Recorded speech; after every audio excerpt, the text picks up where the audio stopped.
accompanied by Ben Nun. Yahushua Ben Nun. Yahushua Ben Nun. See, the letter Nun. Let me write that up on the board for you.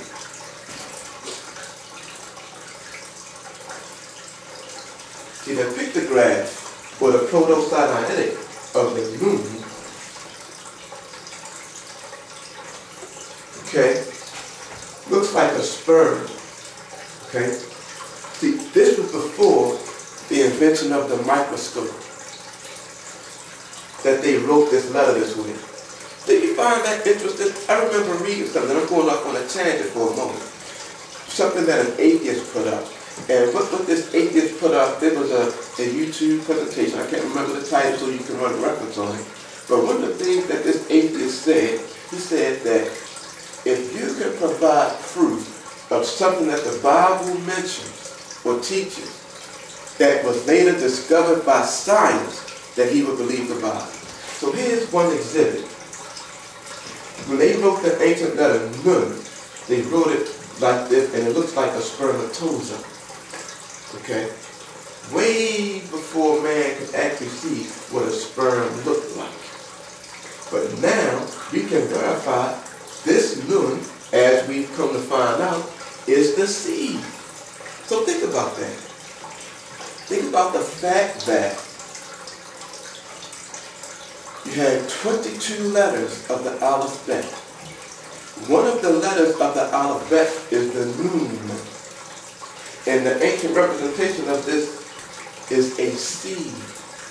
So when he's referred to Yahushua ben Nun, see, what he was actually unveiling, he was showing us which one of these powers was going to leave the unit, come down to the earth, impregnate someone, and eventually be born and take on the name Yahushua ben Nun. You see what I'm saying?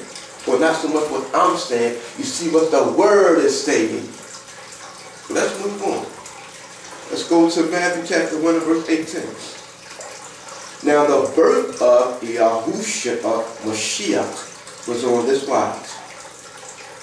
When, as his mother Miriam was espoused to Yusuf, before they came together, she was found with child of the Holy Spirit. See? Because Yahweh is a spirit. Yahweh is holy. So any of those letters individually would be considered also a Holy Spirit. So when the Nun came down, impregnated Miriam, and the baby that was formed would be given this name Yahushua. You see? Think about that. Now I want to touch on a term that derives from agnosticism. The term is anthropomorphic. And you find a lot of the Hebrews and the Israelites and the Jews that use this term in order to say that the Creator doesn't really have these attributes. Let me read the definition of it. Described or thought of as having a human form or human attributes. Ascribing human characteristics to non-human things. So when it says that the Creator was walking, well, the Creator don't walk because he don't have legs. When it says that the Creator had a strong hand, a mighty hand, outstretched arm, well, the Creator, that he doesn't really have that. Well, did the Bible say or not say that we, humanity, mankind, were created in his image after his likeness? It's not so much that we apply human terms to the Creator. These are terms that already exist with him that he created us as possessing when you look at the word the right way. But because of scholarship and intellectualism, this is where this comes from. We'll be touching on that as well. But let's move on. Now another thing we want to compare what's called in vitro fertilization. Because one of the big issues, so what are you trying to say? You're trying to say that God came down and had sex with a woman? As if that's the only way that a woman can get pregnant. So now what Yahweh did, he allows man to discover this. So what is in vitro fertilization? Fertilization of an egg in a laboratory dish or test tube. Y'all remember the joke about the test tube babies? Specifically, fertilization by mixing sperm with eggs surgically removed from an ovary, followed by uterine implantation. See, uterine implantation. He take the sperm out of the man, you take the egg out of the woman, you inject the sperm into the egg, and once it's impregnated, you take that egg and you put it back into a woman. This woman is now pregnant, and guess what? She ain't have sex.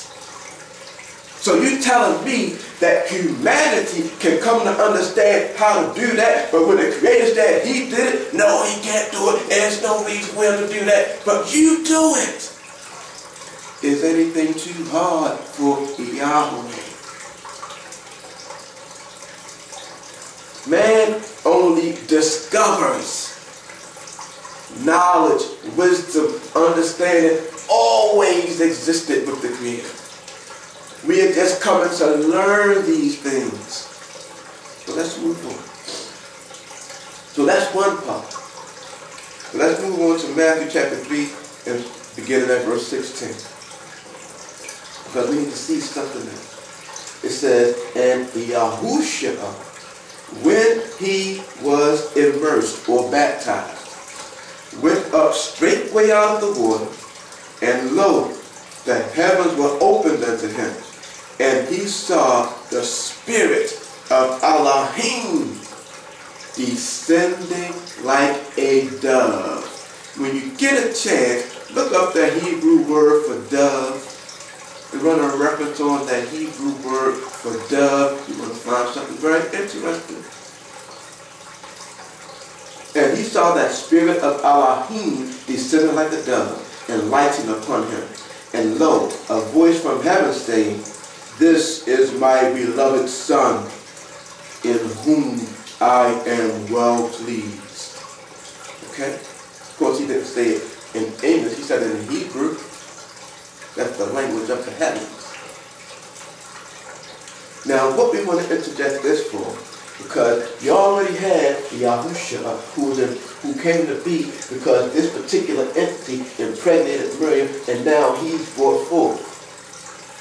But now, when it says that the Spirit of Elohim descended on him like a dove, what else is taking place? So let's go to one of the writings of Brother Shaul, because Brother Shaul, contrary to many of the opinions, many of the misinterpretations of the letters that he wrote to these assemblies, he was a very wise man. He was a man who was filled with the power of Ruach HaKodesh. And everything that he wrote was in accord with everything that you can find from Genesis up through Revelation. So there was something that he wrote based on his understanding where he believed that Mashiach would be coming in their day and time. That was a hope. That was a desire. But Brother Shaul, as we say, did not contradict. But like Brother Kepha, Brother Peter wrote, he said those people who are unlearned, they twist his writings as they do the other scriptures to their own destruction. But one of the things that he writes in one of his letters, this was to the letter to the assembly in Colossians, chapter 12, verse 9. He writes this pertaining to Mashiach. For in him dwelleth all the fullness of the Godhead bodily. So what we see happening, again, we already know that the Nun initiated the process. Okay?